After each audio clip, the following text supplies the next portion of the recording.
Nhung tháng 10 xin chào cô chú và anh chị.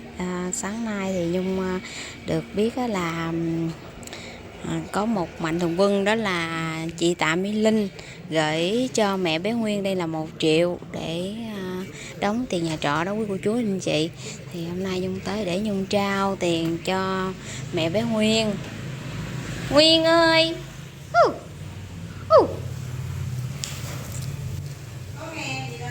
không nghe hả chị? Đeo kiến. Chị sao đeo kiến chi vậy? Ai biết gì đó, cái đó nó đeo nó chơi cái gì, cái kiến nó đâu có gì. Sao? Hả? Không để vậy là gì? Đeo là ngủ hả? Đeo chơi vậy đó. Đeo chơi vậy hả? Kiến nó có ảnh hưởng gì không? Kiến mát thôi ha. Không có gì hết mà. Đeo chơi. Hỏi ăn cơm chưa? Hỏi ăn cơm chưa? Hỏi sao chị? Ăn cơm chưa? Chưa. Vậy đó. Mai còn ngứa không? Trời ơi, cái lưng nè. Ê đừng giỡn nhiều. Không có, cái lưng của nó sao mà nó gãi cái gì? Đâu nè nè. Nó gãi Khúc á. thôi, quay khúc thôi. Trời ơi, tự gãi mà trầy vậy đó hả? Nó bị phong á. Nó bắt đầu gãi nè. Nó lấy cái ấy nó gãi sao mà. Rồi. Quá trời vậy đó. Vậy đó hả? Không phải làm như trời nóng thật á, ngứa. Vậy đó hả? Làm gì thì xuống tóc làm cho mát à vậy? Có tháng 7 nè, cái huyện phòng gì đó, nhưng mà xuống tóc thì không có xuống hoài. Lâu lâu vài năm gì đó. Như với bà mẹ bà cũng yếu rồi đó, bà bệnh hoài rồi. Vậy đó hả? Mấy năm trước thì bà bệnh giá ra mình dậu. Ngồi coi ngốc vậy đó hả? Có bữa em đi ngang ha, thấy nằm gì đó rồi đeo kiến luôn. Rồi tháng 7 vậy đó, ăn tương tháng nguyện hàng năm vậy đó. Em thì cũng hay vậy đó nha. Bắt đầu là cuối tháng 6 mình ăn chay, ăn cho tới hết tháng 7 là mới ngừng. Năm nào cũng vậy á. Thì cầu tháng 7 lễ Vu Lan rồi cho cha mẹ vậy đó, chứ em có cầu gì. Thì mình cầu vậy đó chứ có cầu gì giờ. Cha mẹ rồi, bởi vì khi đi làm gì đó mình có chút ít cho người ta, chỉ ước là cho cha mẹ với con mình nó đỡ một chút vậy thôi. Rồi bữa giờ vậy nè, chỉ có chị Tạ Mỹ Linh bên Mỹ á, thì chỉ có xem nhiều kênh thì chị nói là cũng biết cái hoàn cảnh của hai mẹ con là nhà trọ, mà nghe nói là chủ thì mấy cái này là chủ cho mượn để xài chứ không phải là của hai mẹ con sắm luôn, cả cái tivi luôn nè. Đó là toàn bộ là của chủ nhà cho mượn lại xài. Thì chị Mỹ Linh mới nghe nói là mình tháng này chưa có đủ tiền đóng tiền nhà trọ, thì chị Mỹ Linh có điện cho Nhung. Thì đêm hồi hôm này là em của chị Mỹ Linh đó có gửi 1 triệu để tặng cho bé Nguyên, để bé Nguyên, mẹ bé Nguyên á, có tiền mà mẹ bé Nguyên đóng tiền nhà trọ. Thì cho Nhung gửi là 1 triệu của chị Tạ Mỹ Linh ha, gửi cho chị ha. Cảm ơn chị Tạ Mỹ Linh nhiều. Dạ, rồi tiếp đó là chị Linh á, chị có hỏi Nhung là đi lại đây thì gặp chị để nói chuyện coi là chị định muốn buôn bán gì đó. Thì cà phê, dạ. Bánh rồi cũng như bán cái một chút thêm vậy đó, cà phê thì bán rồi bánh rồi để trước vậy nè. Dạ. Làm bánh bán, chỉ làm bánh đó, với lấy bánh này bánh kia rồi thêm bán. Rồi cũng bán với số bình thường, tại vì không bỏ nghề với số được. Mình khổ mình cũng bán nó, giờ rồi ví dụ người ta có giúp thì mình cũng bán.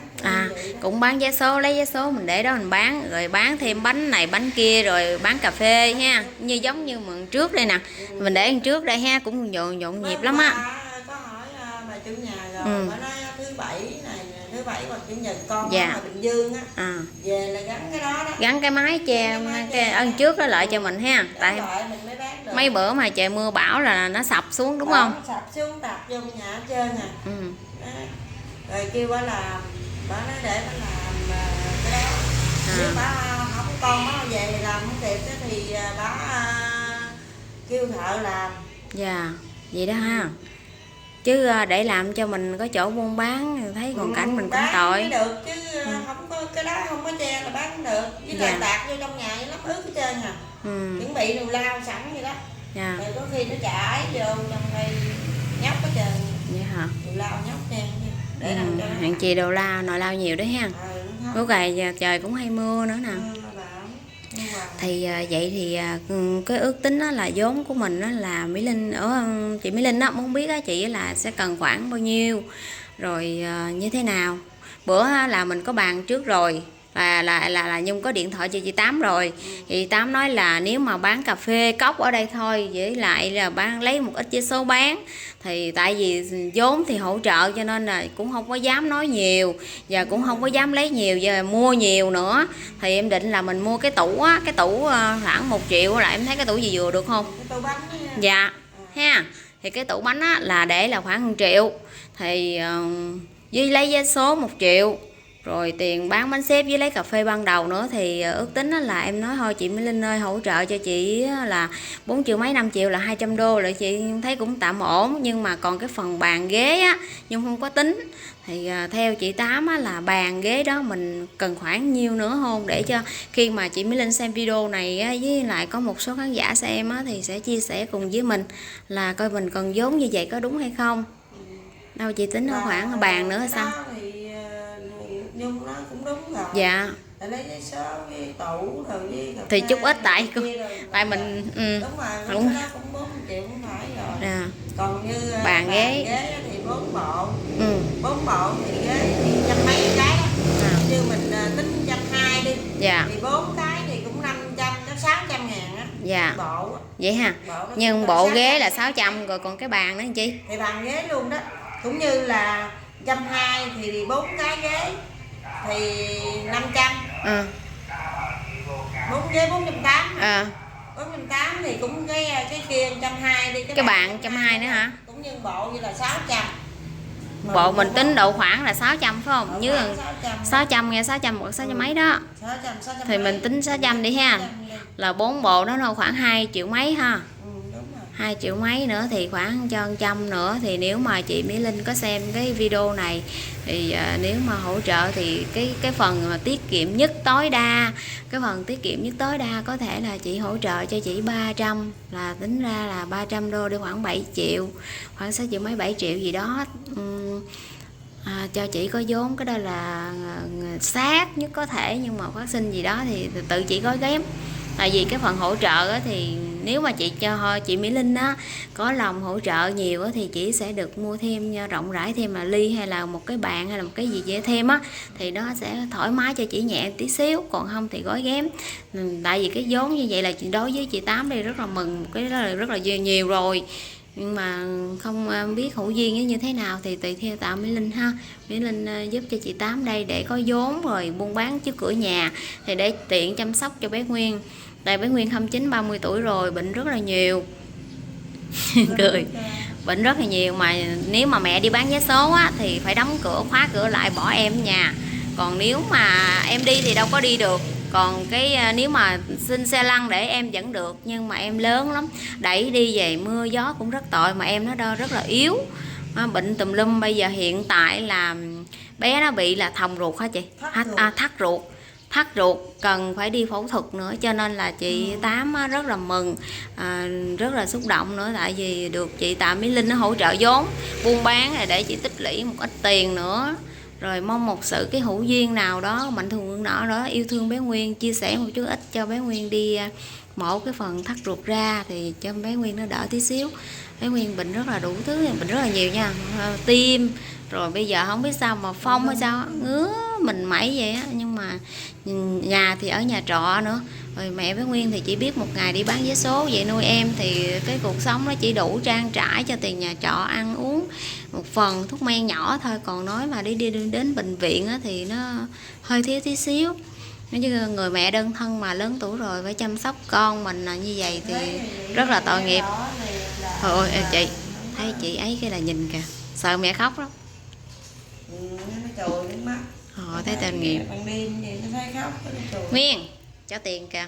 Được kìa chị Nguyên, cảm ơn ai Nguyên. Cảm ơn. Nó có hả? Có. Đâu? Có mấy chục ngàn. Trời ơi có rồi là không lấy hả? Trời ơi. Trời ơi có tiền rồi là cho không á. Trời ơi. Có vậy đó. Có vậy là không có lấy nữa đó hả? Mấy chục ngàn đó. Có vậy đó. Như hổng gà chi cho 10.000 dạ rồi để dành vậy đó hả? Nó để dành rồi cho nữa không lấy hả? Không đây cho nữa nó cũng lấy nữa mà nó lấy gà không lấy là được vậy đó ha. Nó lấy là nó cắt luôn. Đúng rồi, cá lấy là cá không cho lại ha. Bữa cho 10.000 về cái gì cho 10.000 vậy đó. Vậy đó hả? Với Thích ha. cho nó được 5.000 10.000 vậy đó. Như nó ngồi đây nè, người ta đi ngang người ta thấy quen rồi đó. Dạ. Có 10.000 lẻ rồi người ta cho. Dạ thì thôi thì Nhung cũng sẽ kết thúc cái video này. Nhung cũng cảm ơn chị Tạ Minh ơi. Cái tay bị gì? Cho Nhung coi. Cái tay bị gì mũ hả chị? Nè. Cái tay này ha, tay này bữa hổm nó bị gì mũ nè. Khóe gì đó không biết nữa. Bên đây cũng vậy ha. Cái gì đó chị nó hoài vậy đó. Mũ kìa bên đó đó. Nè bên đây bữa có mũ nè. Rồi ngón tay coi nè có chỉ kìa. Đây ngón tay coi nè. Đó, cầm queo ở trên vậy đó. Nè. Tay bên đó bị nhiều hơn. Ha. Vậy thôi Nhung cũng rất là tội nghiệp cho bé, cũng thương hoàn cảnh chị, nhưng mong cái sự hữu duyên nào đó của các mạnh thường quân đến chia sẻ với chú ít bé Nguyên. Thì Nhung muốn thay mặt chị Tám, thay mặt bé Nguyên cảm ơn chị Tạ Mỹ Linh rất là nhiều. Nhung xin kết thúc video tại đây, hẹn cô chú anh chị các video sau. Chị Tạ Mỹ Linh nhiều lắm. Dạ. Thiệt, từ đó giờ lần đầu tiên ha. Chị không có ai mà giúp đỡ chị gì chứ. Dạ. Giờ chị Tạ Mỹ Linh giúp chị mừng dữ lắm. Dạ.